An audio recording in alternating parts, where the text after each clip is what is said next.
In the annals of aviation, few events have shaken global confidence as profoundly as the twin tragedies involving Boeing's 737 MAX. Two brand new aircraft, designed to be the future of short-haul travel, fell from the sky within months of each other, claiming 346 lives. The abrupt, terrifying descent of these planes left the world searching for answers, transforming the skies from a symbol of freedom into a chilling testament to technological failure and human error, both in design and oversight. The silence that followed the crashes was deafening. The Boeing 737 MAX 8 was heralded as an evolution, a more fuel-efficient iteration of the most successful commercial airliner in history.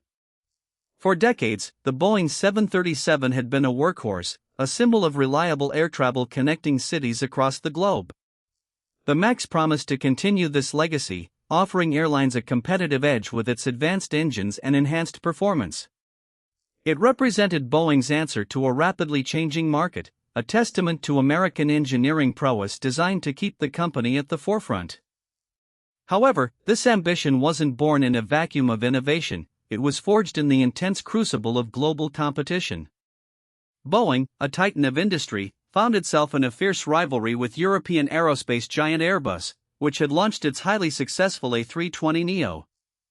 This new Airbus model offered significant fuel savings, quickly capturing market share and putting immense pressure on Boeing to respond swiftly. The battle for the skies was not just about engineering, but also about market dominance and the lucrative future of aviation.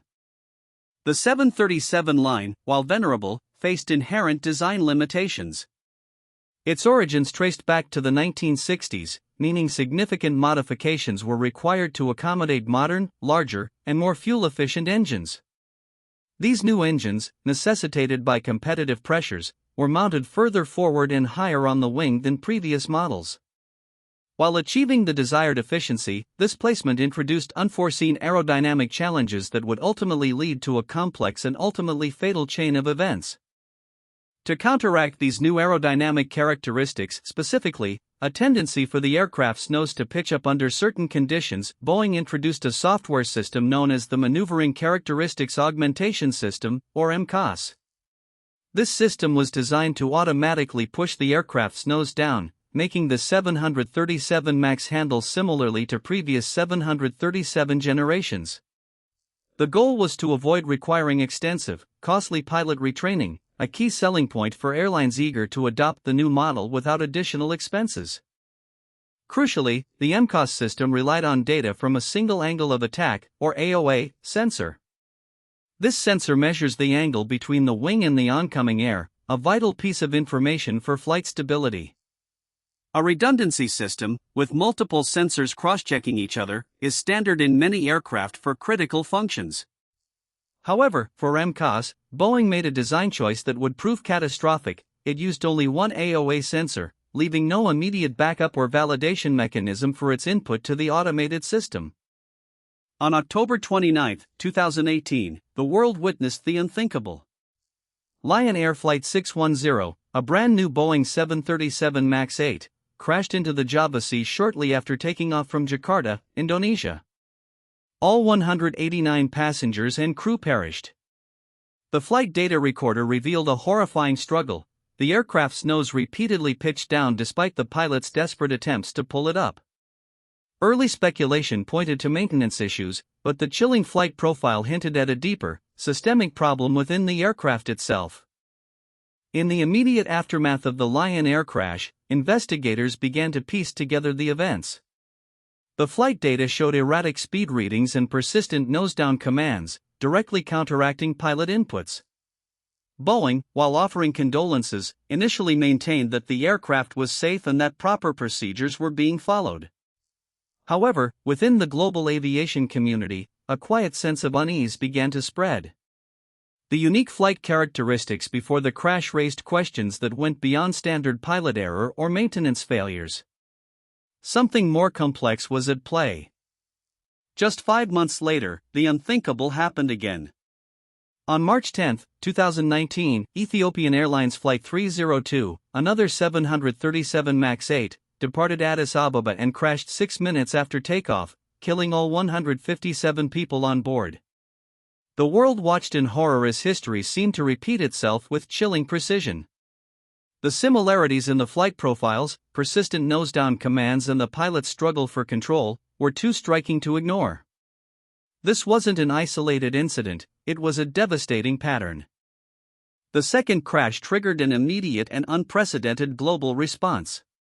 One by one, aviation authorities and airlines around the world began grounding their Boeing 737 MAX fleets. From China to Europe, Canada to Australia, the aircraft was deemed too risky to fly. The U.S. Federal Aviation Administration, or FAA, initially resisted, but ultimately followed suit, issuing an emergency order to ground all 737 MAX aircraft in the country. The skies were cleared of the new jets, and the world demanded answers. Boeing's reputation lay shattered. Investigators quickly turned their attention to the common denominator, the MCAS system. Analysis of flight data recorders from both crashes provided undeniable evidence that the MCAS had activated repeatedly, erroneously pushing the aircraft's nose down. This critical system, designed to enhance safety, had become the primary instrument of disaster. The core problem was identified: a faulty angle of attack sensor feeding incorrect data to MCAS, which then commanded the aircraft into a dive. A truly shocking revelation emerged: pilots were largely unaware of MCAS or its full functionality. The system was not detailed in flight manuals, nor was it covered in mandatory training. Boeing had assured airlines that the 737 MAX would fly like previous 737 models, requiring only minimal differences training. This decision, driven by the desire to reduce costs and increase sales, meant pilots were unprepared to recognize, much less counteract, a system that could repeatedly override their manual controls. The design of MCAS allowed it to repeatedly activate, even when pilots tried to correct the nose-down pitch. In both fatal flights, the crews engaged in a desperate, losing battle against an automated system they didn't fully understand. Each time they pulled the nose up, MCAS would push it back down, believing it was correcting an erroneous high angle of attack. This relentless software intervention, unbeknownst to the pilots, transformed a potential anomaly into an unrecoverable dive. The scrutiny quickly extended to the U.S. Federal Aviation Administration, the body responsible for certifying aircraft safety. Investigations revealed that the FAA had allowed Boeing to self-certify significant parts of the aircraft's safety systems, including aspects of MCAS. This practice, intended to streamline the certification process, meant that Boeing engineers were effectively overseeing their own work, rather than having independent FAA inspectors meticulously review critical designs and software functionality. At the heart of many decisions was the overwhelming pressure to get the 737 MAX to market quickly. Boeing faced intense competition from Airbus's A320neo, which was rapidly accumulating orders. Delaying the MAX for a full redesign, perhaps with new wings or landing gear, would have been astronomically expensive and devastating to market share. The company chose a path of minimal modification, leveraging the existing 737 airframe, believing it could use software to mitigate the aerodynamic changes.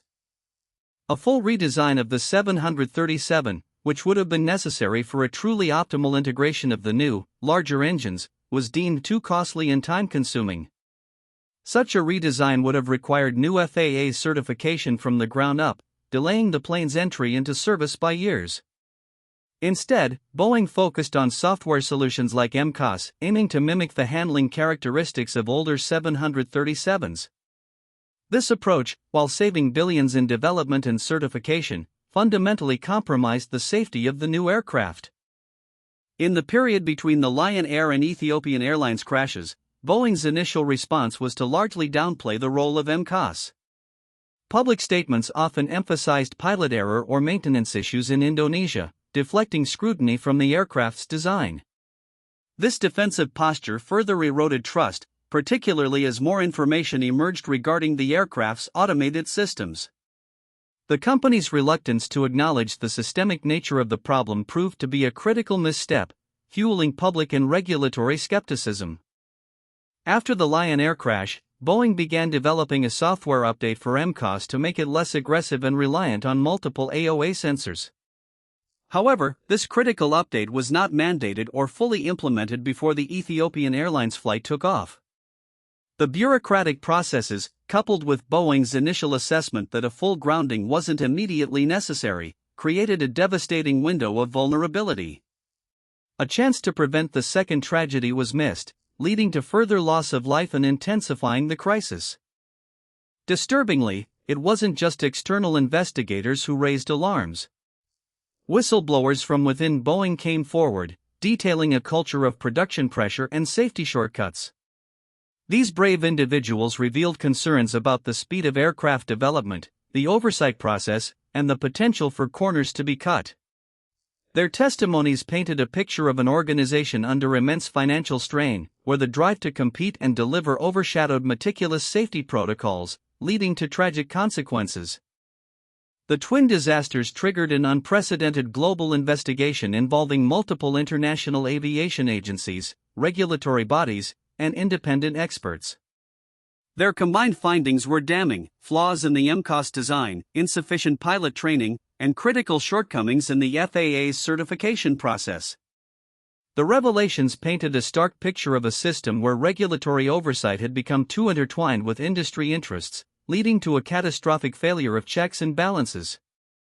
The full scope of the investigation revealed multiple layers of failure, from the fundamental design choices made by Boeing to the regulatory practices intended to ensure public safety. The MCAS system, critically dependent on a single angle of attack sensor, was a dangerous point of failure. Pilots were not just unaware, but actively misled about its full capabilities. The FAA's system of delegating certification to Boeing created an environment ripe for oversight gaps. And beneath it all, the relentless commercial pressure. Behind every statistic, every technical report, were the lives of 346 individuals. The families of the victims became powerful advocates for accountability, tirelessly pushing for answers and systemic change. Their grief transformed into a relentless demand for justice, ensuring that the human cost of these corporate and regulatory failures would not be forgotten. Their testimonies, poignant and heart-wrenching, forced the industry and government to confront the devastating consequences of their actions. The global grounding of the 737 MAX lasted for an unprecedented 20 months. This period was not just a pause in flights, it was a profound crisis for Boeing, costing billions of dollars, halting production, and severely damaging its reputation. Airlines scrambled to adjust schedules, lease other aircraft, and absorb the economic impact. For passengers, it meant canceled flights, delays, and a lingering distrust in air travel safety. The grounding underscored the monumental scale of the errors and the painstaking work required to restore confidence. To return the 737 MAX to service, extensive measures were required. Boeing developed a comprehensive software update for MCAS, ensuring it would now rely on data from both AOA sensors and activate only once per event. Pilots would also have the ability to override MCAS more easily. Additionally, the FAA mandated significant changes to pilot training, ensuring every crew member was fully aware of MCAS and how to respond to potential malfunctions.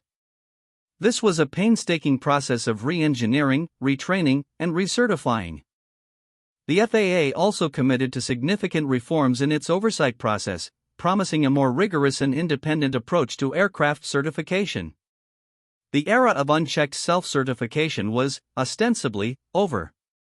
Other global regulators, having conducted their own independent reviews, also issued new requirements, demonstrating a shift towards greater international cooperation and more stringent checks on aircraft manufacturers.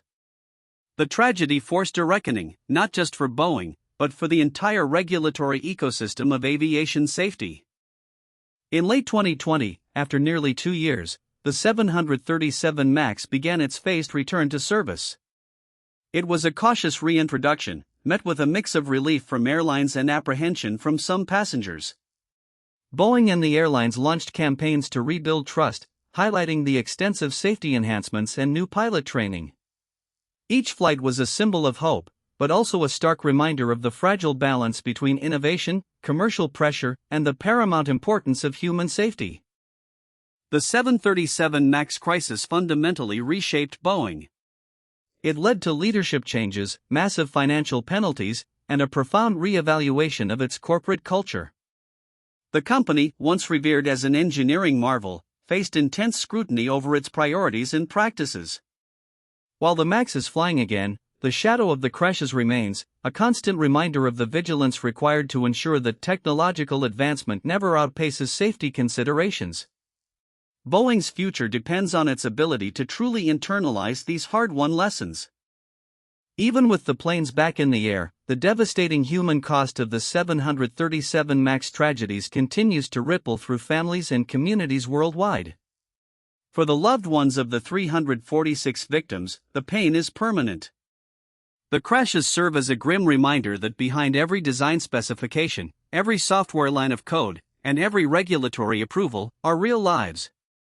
Their memory now forever interwoven with the complex saga of the 737 MAX, urging the industry to never forget the ultimate responsibility it holds. The question that lingers is whether the aviation industry, and particularly Boeing, has truly learned the profound lessons from these disasters. Have the changes implemented gone deep enough to prevent similar catastrophes driven by commercial pressures and flawed design? The 737 MAX saga is a complex narrative of innovation, competition, corporate decisions, and regulatory oversight. It exposed the vulnerabilities when the pursuit of speed and profit overshadows the foundational commitment to safety. Moving forward, the challenge for Boeing and the entire aerospace sector is to strike a delicate balance, fostering innovation while rigorously upholding safety standards. The MAX crisis highlights the critical need for independent oversight, transparent communication, and an unwavering commitment to design integrity. It's a reminder that even the most advanced technology requires meticulous human judgment, ethical decision-making, and a culture that prioritizes safety above all else, ensuring such tragedies are never repeated.